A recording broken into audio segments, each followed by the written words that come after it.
Bom, vamos continuar com paisagens, só que agora paisagens literárias, né? Então, o nosso tema é paisagens da sociedade, paisagens da violência e literatura.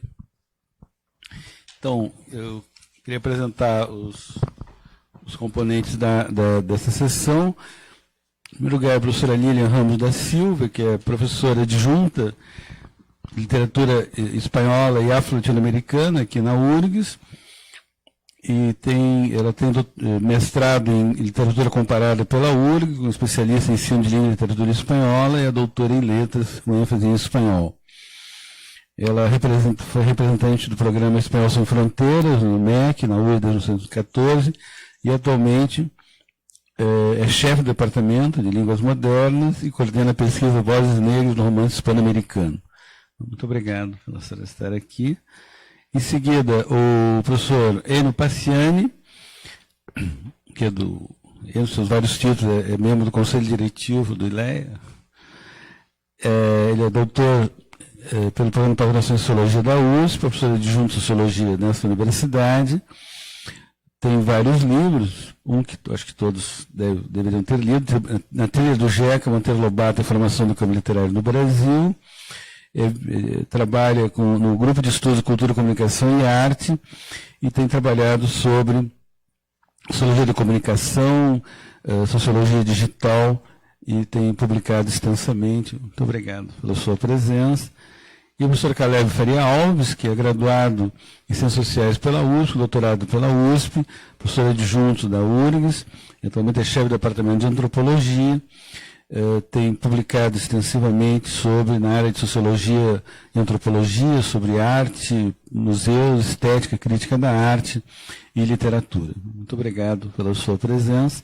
Então, eu passo a palavra à professora. Boa tarde a todas e a todos. Inicio, então, agradecendo o convite do professor José Vicente para participar dessa mesa. Muito obrigada, professor. Cumprimento os colegas de mesa, professor Enio e professor Caleb. E comento que estou curiosíssima para saber o que eles têm para falar sobre literatura em outras áreas. Literatura é para todos, certo? Devem saber alguma coisa. Acho que sim. Bem, então, pessoal, eu sou professora do Instituto de Letras, sou professora do setor de espanhol, responsável pelas disciplinas de literatura hispano-americana, cultura hispano-americana, tradução espanhol-português, e também, pela minha pesquisa, trabalho com a disciplina literatura afro-latino-americana. Então, quando fui aluna, fins dos anos 90, aqui no Instituto de Letras, me chamou muito a atenção justamente que nós não trabalhávamos com textos de autoria negra no nosso currículo da universidade. Então, o único livro que eu tive contato com alguma coisa que remetia a uma história negra na América Latina foi o livro O Reino deste Mundo, do cubano Alejo Carpentier, onde ele vai narrar a história da Revolução Haitiana. Então, a partir desse interesse em procurar saber mais sobre a autoria negra na América Latina, fui bolsista de iniciação científica da professora Zilá Bern, que foi uma das pioneiras em estudar a autoria negra latino-americana. Em 1987, ela defende na USP a sua tese de doutorado. Em 88, ela publica o livro Negritude e Literatura na América Latina. Então, com essa informação, eu também reitero a importância da pesquisa, né, que está sendo tão achincalhada aí nesses últimos tempos, que por vezes é na pesquisa que a gente vai ter contato com autores outros, com pesquisas outras que não estão dentro dos currículos das nossas disciplinas. Então foi ali que eu tive a oportunidade de conhecer a autoria negra latino-americana. Então, quando voltei para esta universidade como professora, em 2012, pensei que, bom, o que eu precisava fazer, né, qual é o meu papel dentro dessa universidade pesquisando a autoria negra? Oferecer disciplinas onde nós estudássemos a literatura de autoria negra. Então, Existe essa disciplina que é ofertada em caráter eletivo, aberta para todos os alunos de todas as áreas. Nós já ofertamos em 2 edições, 2018/1 e 2019/1, essa disciplina, onde nós tivemos alunos da administração, da psicologia, da história, da sociologia, além de alunos da letras. E também, neste último semestre, foram abertas 20 vagas via extensão. Então, também esse compromisso, né, da universidade dentro dessa proposta de novas epistemologias, perspectivas e desafios, como é que a gente faz para chegar, para se aproximar mais da comunidade? Abrindo vagas via extensão, para que as pessoas que não estão regularmente matriculadas aqui possam ter acesso e também ter a possibilidade de estudar e fazer essas leituras. Também, essa disciplina foi ofertada em 2018/2 no programa de pós-graduação em letras. Tá? Então, é uma disciplina que está aí, disponível, para quem tiver interesse em acessá-la. E hoje, então, dentro dessa proposta, né, de literatura, sociedade e violência, eu quero trazer para vocês 3 obras, certo? Que, enfim, né, se a gente está falando que o texto literário reflete a sociedade, nós que estamos em países que têm históricos de conquista e de colonização, obviamente vamos ter muita violência nesse reflexo da sociedade que aparecem nessas narrativas. Então, eu trouxe para vocês 3 obras, uma do século XIX, uma do século XX e uma do século XXI. A obra do século XIX, e 3 gêneros diferentes, a do século XIX é uma autobiografia, a do século XX é um poema e a do século XXI é um romance. E também 3 exemplos para a gente poder contemplar a nossa América Latina com as 3 línguas colonizadoras que mais se desenvolvem aqui. Então, a obra do século XIX é hispanófona, a obra do século XX é francófona e a do século XXI lusófona. Tá? Então, antes de apresentar essas obras, eu gostaria de comentar que a gente tem um senso comum, acho que vocês devem ter também, nós da literatura temos, que a maior parte dos livros, a autoria dos livros, em geral, são de homens brancos, não é? Que ocupam alguns lugares de prestígio, certo?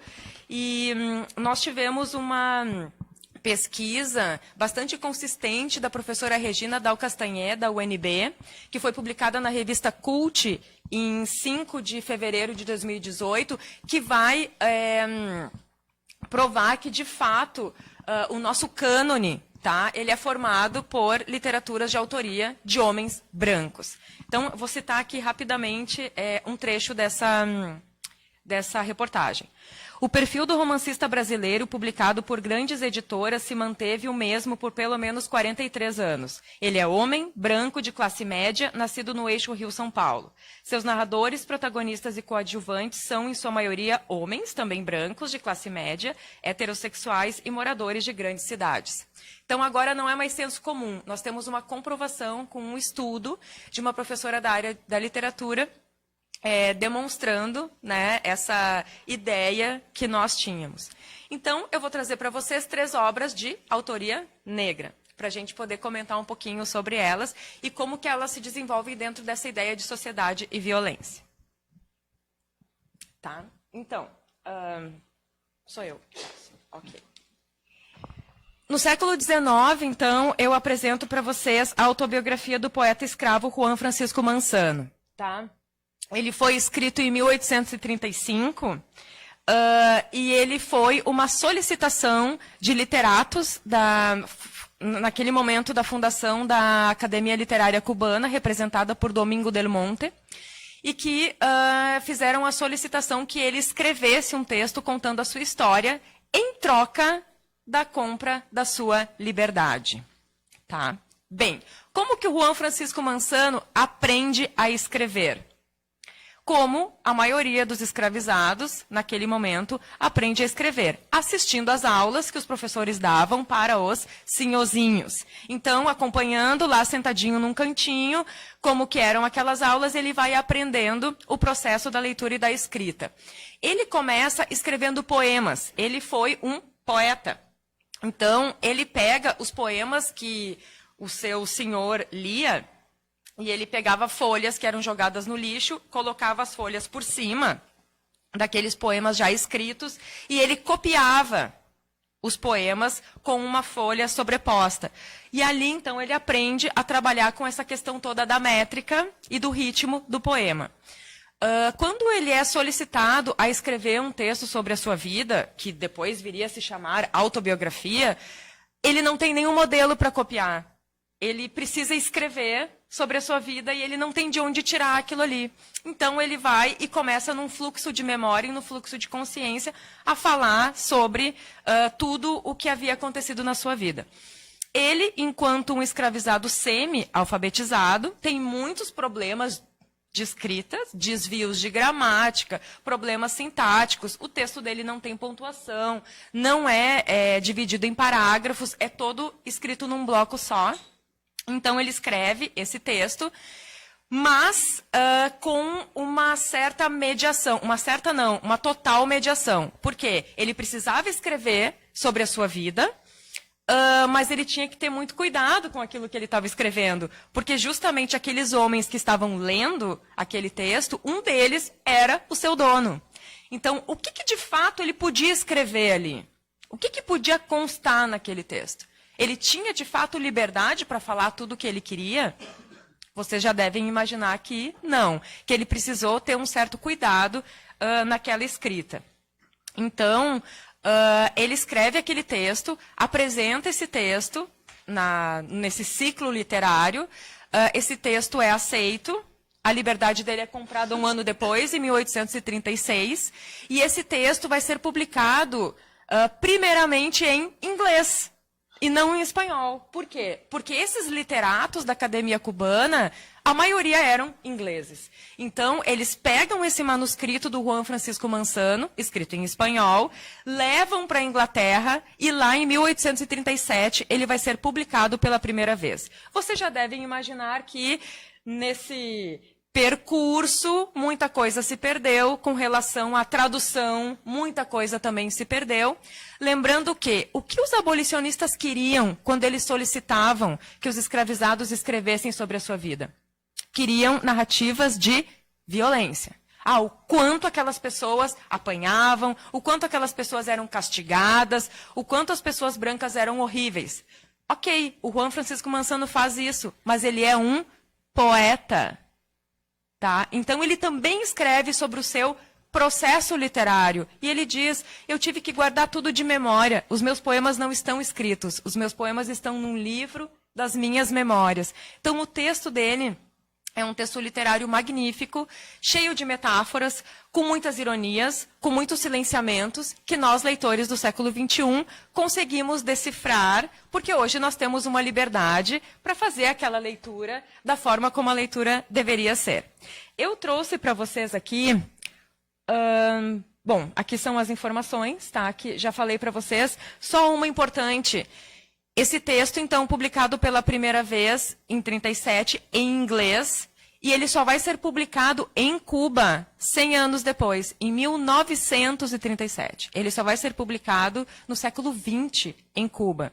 E o Brasil conta com a tradução desse texto, que saiu em 2015, tá?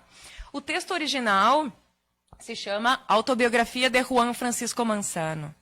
Na tradução, o tradutor, uma pessoa extremamente comprometida com essa voz negra, ele dá um outro título para esse livro. No Brasil, o título desse livro é Autobiografia do Poeta Escravo Juan Francisco Manzano. Para que a gente possa, então, destacar essa condição de poeta do Juan Francisco Manzano. Rapidamente, o tradutor, ele faz 3 trabalhos sensacionais aqui. Num primeiro momento, ele apresentou para a editora Edra uma proposta de fazer uma tradução daquele texto que eu expliquei para vocês. Aquele texto com desvios gramaticais, com problemas sintáticos e tudo aquilo. Mas aí a editora diz o quê? Não, esse livro não vai vender. E aí a gente tem uma outra violência, a violência do mercado editorial. Tá? Por quê? Porque a proposta do tradutor, Alex Castro, seria criar um Juan Francisco, um narrador Juan Francisco lusófono. Então, ele também vai ter que escrever um texto em português com todos esses desvios de gramáticas e com esses problemas sintáticos. E ele faz isso aqui nesse livro. Ele apresenta 3 projetos nesse livro. Primeiro, o que ele chama de tradução, que é o que a editora mandou fazer. Aproxima esse texto do nosso português contemporâneo. Tá? Corrige esse texto, divide ele em parágrafos, faz com que o nosso leitor comum consiga compreender esse texto. Segundo trabalho, o que ele chama de transcriação. Aí ele faz o que ele queria fazer. Tá? Ele faz essa tradução e cria esse narrador, Juan Francisco lusófono.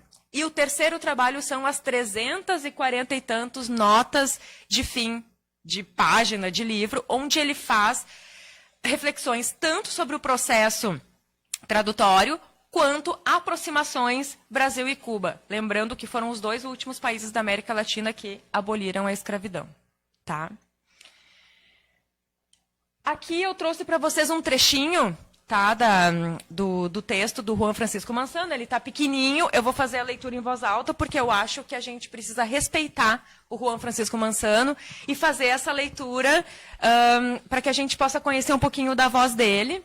Tá? E aí vocês podem acompanhar aqui no PPT. Então, nessa época, tanto quanto em outras em que a servi, minha ama era entusiasmadíssima com a pesca. E de tarde, nas manhãs amenas, íamos até a margem do rio de San Agustín, na parte onde atravessa El Molino, procurar pesca. Eu punha a isca no anzol e ganhava o peixe que pegava. Mas, como a melancolia já estava instalada em minha alma e havia tomado em meu físico uma parte de minha existência, eu me sentava embaixo de uma guaxiúma, cujas raízes formavam uma espécie de pedestal, e me alegrava compondo alguns versos de memória. Todos eram sempre tristes, que eu não escrevia por ignorar esse ramo. Por isso, sempre trazia um caderno de versos na memória e, por qualquer coisa, improvisava. Soube minha sinhá que eu palavreava muito, porque os criados velhos de minha casa me rodeavam quando eu estava de bom humor e gostavam de ouvir minhas poesias, que não eram religiosas nem românticas, mas próprios produtos de minha inocência. Deu-se ordem expressa em casa para que ninguém falasse comigo, pois ninguém sabia explicar o gênero de meus versos. Nem eu nunca me atrevi a recitar um, embora 2 vezes isso tenha me custado uma boa surra. Para praticar minhas coisas, que eu compunha de memória por carecer de escritura, eu falava sozinho, fazendo gestos e expressões segundo a natureza da composição. Era tal a torrente de falar que eu falava com a mesa, com o quadro, com a parede, etc. E a ninguém dizia o que tinha comigo, e por isso, somente quando podia me juntar com os senhorzinhos, eu lhes recitava muitos versos e lhes contava contos de encantamento, que eu compunha de memória no resto do dia, cujo cantarzinho era todo alusivo à aflitiva imagem de meu coração. Minha ama, que não me perdia de vista nem sequer dormindo, porque até sonhava comigo, havia de perceber algo. Em uma noite de inverno, rodeado de senhorzinhos e criadas, me fizeram repetir um conto, e ela se manteve oculta em outro quarto, atrás de umas persianas ou romanas. No dia seguinte, por uma ninharia, como se costuma dizer, em seguida de uma boa surra, me puseram uma grande mordaça e de pé em um banquinho no meio da sala, com os dizeres atrás e diante de mim, dos quais não me recordo, e severa proibição de que ninguém puxasse conversa comigo. E quando eu quisesse ter uma conversa com alguém mais velho, deviam dar-me uma bofetada. O que a gente tem aqui? A gente tem um cerceamento da palavra, da fala, ele não pode falar, ele é colocado uma mordaça, porque ele não pode expressar os seus sentimentos, ele guarda todas essas escritas na sua memória, tá? E ele trabalha com algumas questões aqui para modalizar esse discurso, porque ele não pode falar só que essas pessoas são violentas com ele, porque, como já comentei com vocês, um dos donos fazia parte dessa Academia Literária Cubana. Então, como ele pagaria a liberdade desse escravizado se ele não usasse palavras como entusiasmadíssima? a minha ama, a minha sinhazinha. Enfim, vocês vão encontrar outras partes no texto que vão trabalhar com essas ironias que ele precisava apresentar para que a liberdade pudesse ser comprada. Tá, vou passar para o próximo já, porque acho que o tempo está correndo. Bem, então, no século XX, eu trago para vocês um exemplo, talvez seja o autor mais conhecido, né, desses que eu vou apresentar. Eu trago para vocês um escritor da Martinica, então representante da francofonia, né? E ele, acho que vocês talvez já tenham ouvido falar, principalmente num texto publicado em 1950, que é o Discurso sobre o Colonialismo, do Aimé Césaire. Mas o que eu quero trazer para vocês é o poema Cahiers d'un Retour ao País Natal, e que em 2012 apenas tivemos uma tradução para o português. Então, eu também quero chamar a atenção para essas violências, do quanto essas autorias negras são invisibilizadas aqui no Brasil e do quanto elas estão chegando agora por vários motivos. Porque a academia tem um interesse maior, alguns professores, pelo menos, né, em estudar essas outras vozes. E, claro, que também esse sistema de reserva de vagas, que traz para a universidade pessoas negras e pessoas indígenas, fazem também com que nós, professores, necessariamente precisemos repensar os nossos currículos e os nossos cronogramas dentro da sala de aula. Tá? Então, o Aimé Césaire, ele é da Martinica. Como vocês sabem, a Martinica é um danton, né, é um departamento de além-mar da França, ainda hoje. E os martinicanos, quando crianças, adolescentes estão na escola, eles estudam a história da França. Então, eles são franceses, porque eles vão estudar os nossos antepassados gauleses, certo? E, enfim, todas aquelas histórias europeias que foram transplantadas para aquele espaço. O Aimé Césaire, então, no início do século XX, vai para a França para estudar, e aí ele chega lá se achando um francês, só que aí as pessoas dizem para ele, não, mas tu não é francês, tu é da Martinica. E aí, opa, aqui temos um problema, quem eu sou? Então, a partir desse momento que ele vai para lá, e ele, inclusive, tem contato com outros estudantes negros, como Léon Gontan Dramas e Leopold Sédar Senghor, e que são, esses três, Césaire, Senghor e o Damas, vão ser os expoentes de um conceito chamado negritude, quando eles publicam uma revista, L'Étudiant Noir. Então, ele vai voltar para a Martinica com outros olhos, por isso esse retour.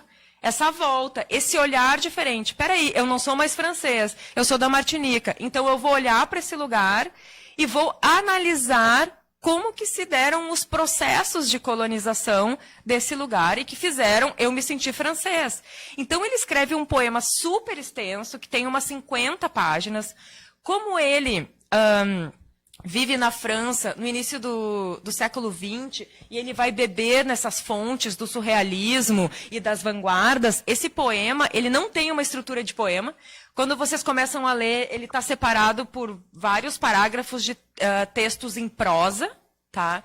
E aí, em alguns momentos, ele tem estrutura de poema, em outros não, em alguns poemas construtivistas. Ele é uma mistura de muitas coisas, né? Então, ele é um gênero bem híbrido ali. E aí, então, ele escreve esse poema que o colocaria na Academia Literária Francesa. Ele faz parte hoje, né, da Academia Literária Francesa, e ele foi muito elogiado, aclamado por André Breton e por Jean-Paul Sartre também, que elogiaram muito. O Breton tem uma fala dele que diz que ele é um negro que escreve muito melhor que um branco francês. Tá. Então, assim, esses comentários, assim, que eles acham que estão fazendo uma coisa legal, mas acham que é um elogio, né? Mas é um comentário muito racista. Então, ele vai fazer essa epopeia espiritual, esse mergulho interior, vai voltar os olhos para a Martinica, vai descrever a fauna e a flora da Martinica com orgulho, tá? Esse poema ele é dividido em 4 movimentos, 4 partes. A primeira parte, então, explicaria essa visão geral das Antilhas, que ele vai apresentar com uma certa tristeza e desalento, porque parece assim que abriu os olhos. O que está acontecendo aqui? A partir desse momento que eu não sou mais francês, quem eu sou e que lugar é esse? O segundo movimento é uma tomada de consciência, tá? No terceiro momento, ele vai apresentar essa voz do negro que começa a se erguer e a se lançar, e é ali que ele vai cunhar esse termo, os condenados da terra, e que depois, nos anos 70, o Fanon colocaria num título de um dos seus livros, muito estudados aqui na universidade. Tenho visto que muita gente está estudando o Fanon, e acho isso ótimo, fantástico. E o quarto movimento, que é a exaltação da força e da esperança. Tá? Então, quando esse negro toma essa palavra, toma essa voz e se levanta, certo? Nesse espaço. Ali, um comentário sobre a tradução ao português que somente em 2012 nós teríamos aqui no Brasil. Eu trouxe aqui, então, um trechinho da parte final do Diário de um Retorno ao País Natal. Essa é a tradução para o português, que é justamente esse momento desse levante negro. Eles estão no navio negreiro, tá? O contexto aqui de onde estão esses negros é o navio negreiro. Então ele diz o seguinte: o negreiro estala por toda parte, seu ventre convulso ressoa, a horrível tênia do seu carregamento rói as tripas fétidas da estranha cria dos mares. E nem o júbilo das velas enfunadas como uma bolsa recheada de dobrões, nem as peças pregadas à tolice perigosa das fráguas policiais o impedem de ouvir a ameaça dos seus grunhidos intestinos. Em vão, para distrair-se, o capitão enforca no seu grande mastro o negro mais afoito ou lança ao mar, ou o atira à sanha dos seus molossos. A negrada que cheira a cebola frita reencontra no seu sangue derramado o gosto amargo da liberdade. E está de pé a negrada arriada, inesperadamente de pé no porão, de pé nas cabines, de pé na ponte, de pé ao vento, de pé sob o sol, de pé no sangue, de pé e livre. De pé e não pobre louca na sua liberdade e seu despojamento marítimos gritando na deriva perfeita. Ei-la, mais inesperadamente de pé nos cordames, de pé junto à barra, de pé junto à bússola, de pé diante do mapa, de pé sob as estrelas, de pé e livre. Então aqui a gente tem essa apoteose do negro, essa outra visão desse espaço que é a Martinica, relembrando que a Martinica tem uns dados muito curiosos. 52% das terras pertencem a 1% da população, que são chamados os bequés. Os bequés são os brancos da Martinica. Esses brancos, todos eles são descendentes de um único colono francês, chamado Jean Assier, desde o século XVII. Tá. Então, essas grandes famílias que mantêm o poder e que detêm toda a exportação de banana, né, que é o grande produção do lugar, está na mão desse 1% da população que é branca e que vive totalmente alijada do restante da população. Vivem nesses condomínios, né, com muros bem altos e se distanciando das pessoas, certo? Bom, então, para finalizar, no século XXI, eu trago esse livrinho, tá? Escrito por uma mulher negra, Ana Maria Gonçalves, em 2006, que é uma aula de história brasileira. Tá. Ana Maria Gonçalves, então, publica esse livro chamado Um Defeito de Cor, relembrando que, no século XIX, pessoas negras, já alforriadas, podiam ter negócios próprios. No entanto, quando elas iam registrar esses negócios, elas precisavam registrar que o proprietário tinha um defeito de cor, tá? Para ficar registrado que não era uma pessoa branca. Então, ela se apropria, né, dessa lei desse registro, e escreve essa história sob o ponto de vista de uma mulher negra. A protagonista, ela tem, assim como todos os escravizados que vieram para cá, 2 nomes. Um nome africano e um nome imposto, um nome colonizado. O nome africano é Kendé e o nome brasileiro, cristão, é Luísa Marim. Luísa Marim foi uma mulher que participou da Revolta dos Malês, inclusive uma das organizadoras ali, se essa é a palavra que a gente pode usar para uma revolução. E ela, talvez, pode ser, não sabemos, mas é possível que ela seja a mãe do poeta Luiz Gama, que não sei se vocês conhecem, mas um grande poeta do século XIX e que já, sim, livre, alforriado, publicou muito falando sobre as questões dos negros. Ele se forma em direito, é advogado, né? E ele vai lutar, inclusive, pela abolição da escravidão no Brasil. Então, a gente tem essa narração em primeira pessoa, né? E a gente vai ter essa travessia África-Brasil. Ela vem para cá e vai passar por todos esses processos violentos, horrorosos que aconteceram com escravizados aqui.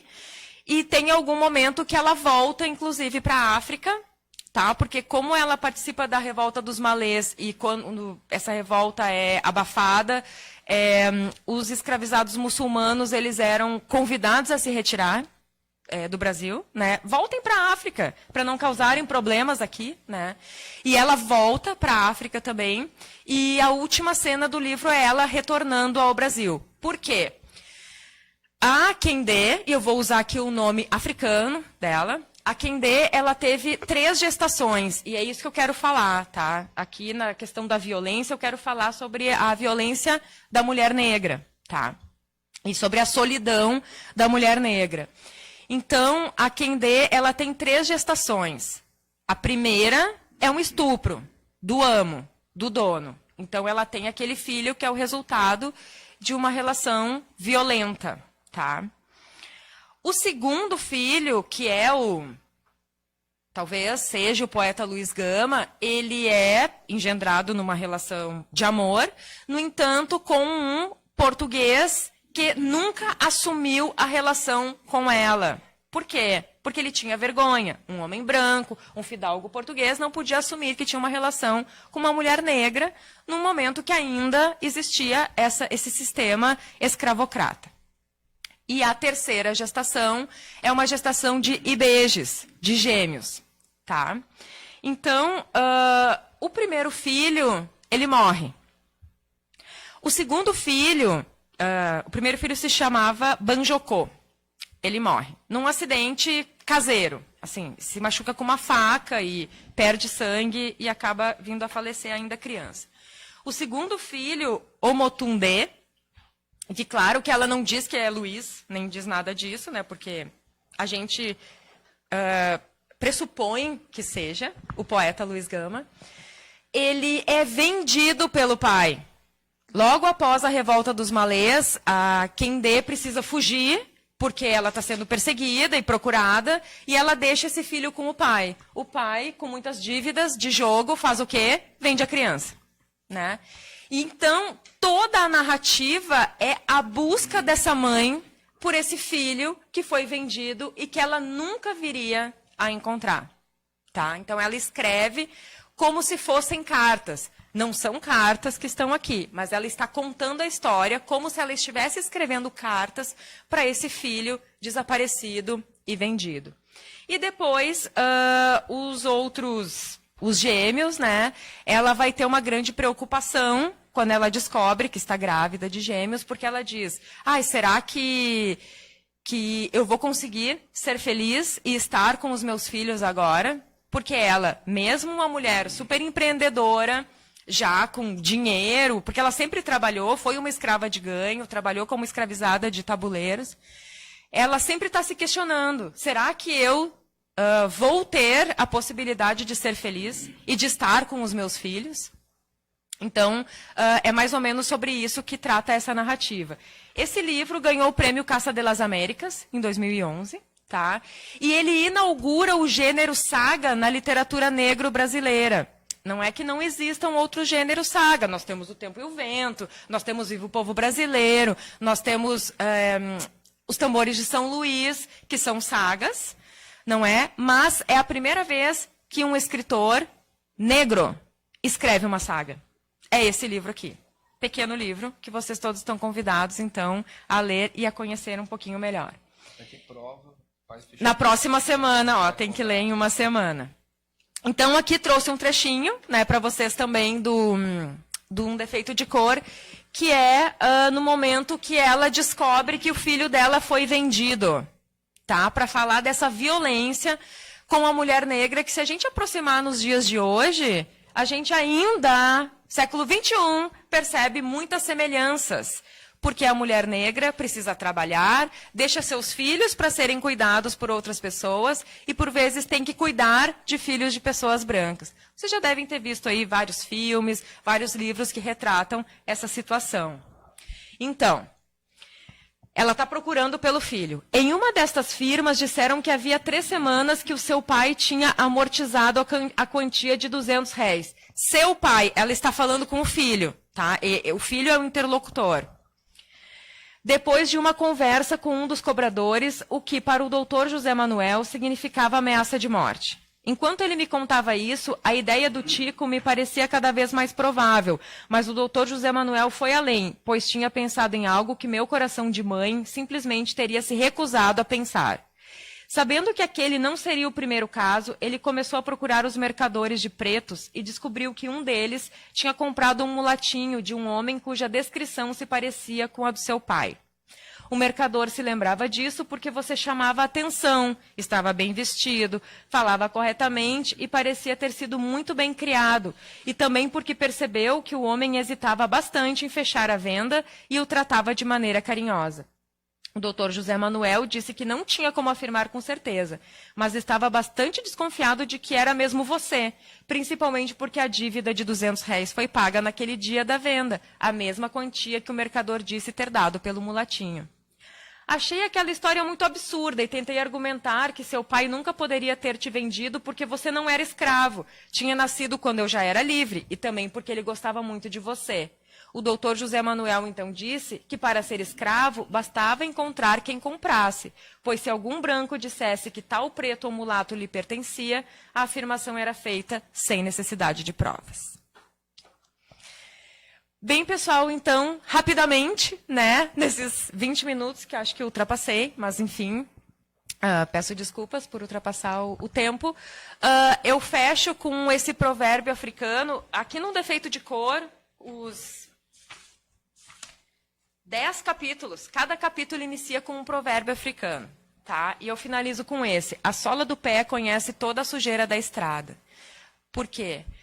Porque a gente precisa repensar cada vez mais nessas pessoas que foram excluídas, que foram retiradas dos centros das cidades, excluídas da escrita e dos processos de leitura e de contar a sua história, porque essas pessoas, de fato, são as pessoas que sentiram e continuam sentindo na pele todas as violências desse nosso sistema colonial, ainda colonial, de uma colonialidade do ser e do saber, não é? Então, a gente precisa abrir cada vez mais espaços para essas literaturas dentro da nossa universidade. Agradeço muito a atenção. Obrigada.